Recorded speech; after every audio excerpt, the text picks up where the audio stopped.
Hey everyone and welcome back to another video. In this video, I'm going to show you how to contact Vrbo owners. Now this video is going to be particularly useful for individuals. Let's say that you want to go ahead and contact a Vrbo owner. How do you actually go ahead about doing so? Now this video is going to be short, sweet, and simple guys. There's not going to be a lot of steps involved.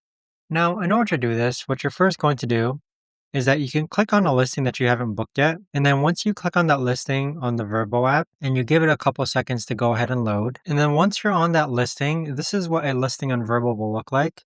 You could actually go ahead and scroll all the way down. And then where it says contact host, you can click on contact host. So this is where you're going to enter the start date, the end date, the number of travelers, and then message the host. But there you have it, guys. That right there is the best and easiest way that I know of to actually go ahead and contact Vrbo owners.